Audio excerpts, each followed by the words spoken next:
matin. Aujourd'hui, je voudrais te parler de Jacob. Ce personnage de l'Ancien Testament, tu en as sûrement entendu parler.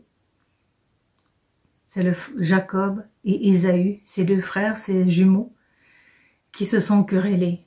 Ésaü avait vendu son droit d'aînesse pour un plat de lentilles à Jacob. Jacob est allé réclamer la bénédiction à son père par la ruse.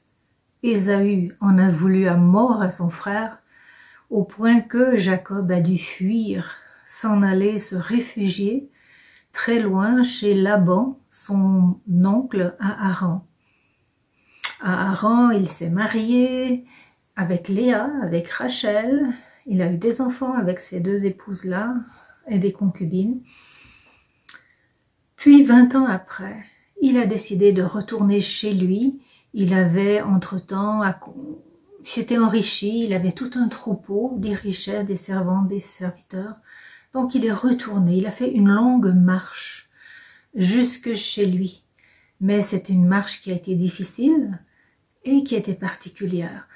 Surtout que Ésaü a entendu parler du retour de son frère, alors il est allé à sa rencontre avec des soldats, des armes, et il a fallu que Jacob, avec toute la sagesse et la prière, réussisse à obtenir la paix et se réconcilie avec son frère.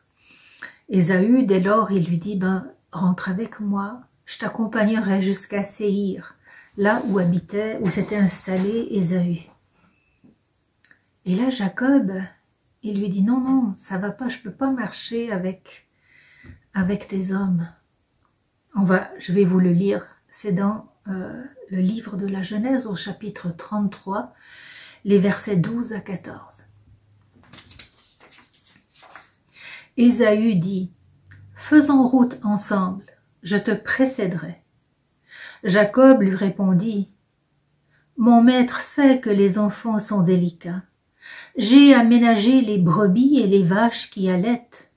Les surmener un seul jour serait la perte du troupeau.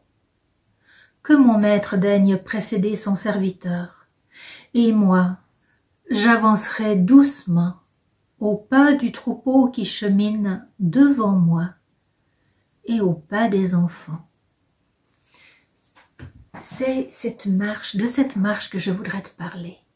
Cette marche de Jacob qui marche au pas du troupeau qui est devant lui. Aujourd'hui, on voit plus beaucoup de transhumance, on voit plus beaucoup de bergers ou de personnes qui marchent avec des troupeaux parce qu'on a des routes, on a des camions qui transportent le bétail. Mais dans des pays de haute montagne, comme dans mon pays d'origine, quand les troupeaux montent dans les Alpes ou redescendent des Alpes, on appelle des Alpes, c'est à pied, parce qu'il n'y a pas de route qui vont dans les hauts pâturages. Il faut descendre à pied. Et quand on descend avec la famille et les troupeaux, eh bien on utilise exactement les mêmes techniques de marche qu'il y a des millénaires. C'est toujours le même principe qui guide la marche d'un troupeau avec la famille. On prend les plus gros bétails, les plus vigoureux, comme par exemple un cheval. En montagne, ce serait plus un mulet qui a des pattes beaucoup plus fortes pour la montagne, mais mettons le cheval. Il est le plus rapide, le plus fort. Il va derrière. Puis viennent les vaches. Elles sont robustes, mais elles ne marchent pas si vite. Elles ne peuvent pas courir comme un cheval. Enfin vient le petit bétail. Les chèvres. En ce qui concerne la famille, les humains qui les accompagnent évidemment, devant sont les petits-enfants qui conduisent les chèvres. Il y a souvent un adolescent, une adolescente ou la maman qui est proche des enfants pour veiller sur eux, s'ils tombent, s'ils se font mal. Mais c'est les enfants qui conduisent les chèvres. Puis les autres adultes avec les vaches. Finalement, un adulte ferme la marche, le responsable du troupeau. On pourrait dire, c'est Jacob qui ferme la marche.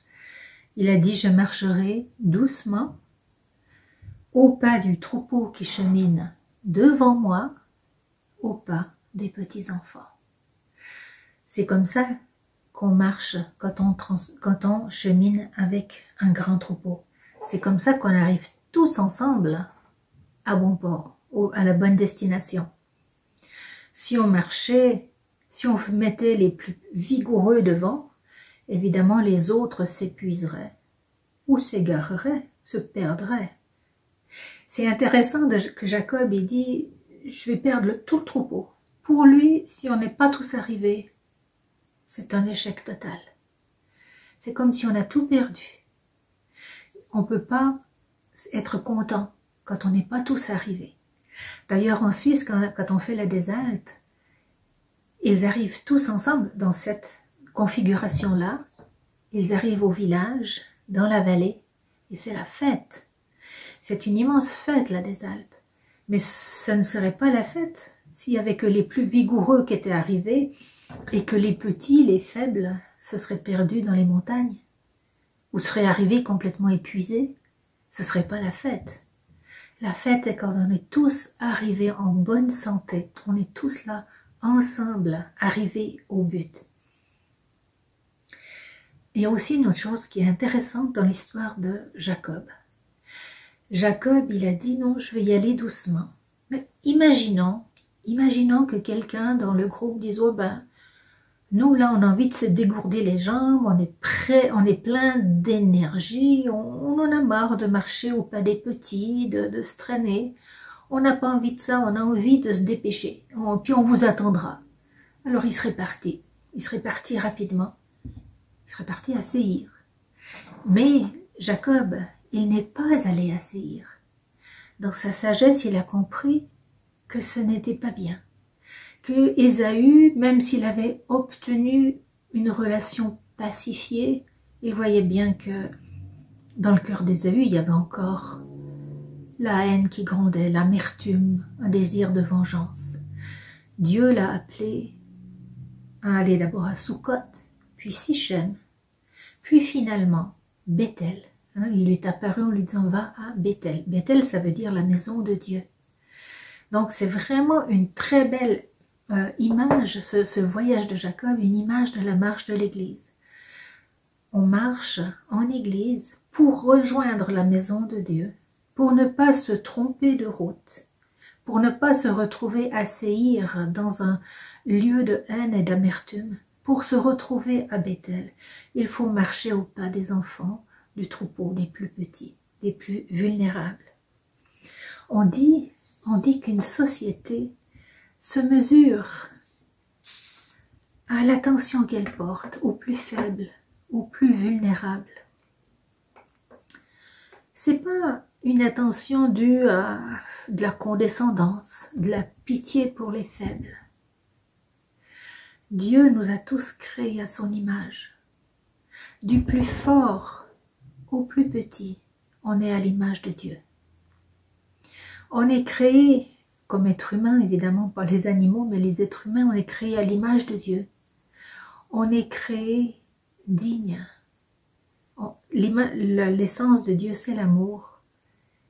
C'est parce qu'on a ce regard d'amour sur les plus petits qu'on arrive à bon port, qu'on atteint le royaume de Dieu. Et puis l'Église, surtout, nous a enseigné que ceux qui étaient les plus vulnérables, on pense aux malades, elle en a beaucoup parlé pour les malades, mais on pense aux immigrants, à ceux qui ont une vulnérabilité sociale, les immigrants, des personnes handicapées, des personnes qui sont dans les marges de la société. Quel que soit le statut social vulnérable, les pauvres, ceux-là sont nos maîtres de charité. Ce sont eux qui sont des éveilleurs de charité dans notre cœur.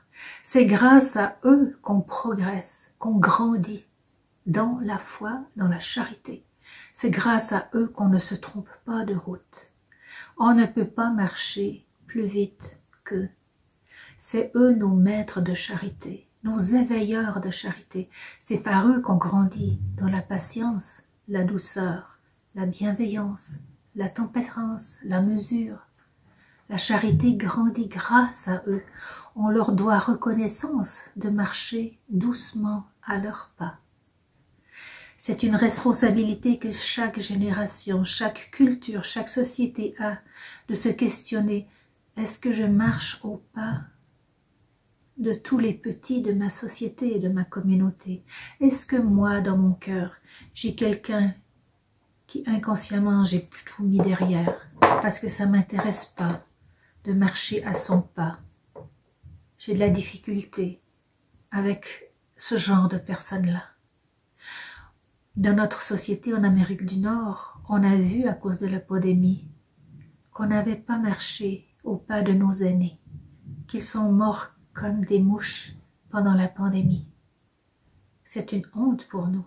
C'est triste d'avoir laissé derrière nos personnes aînées.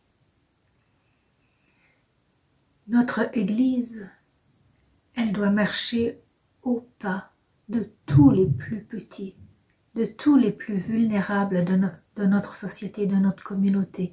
Demandons à Dieu de pouvoir dire comme Jacob, moi, je marcherai au pas du troupeau qui chemine devant moi.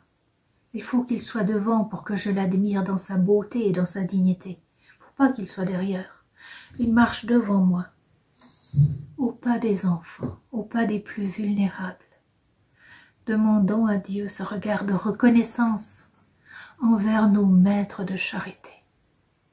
Bonne réflexion.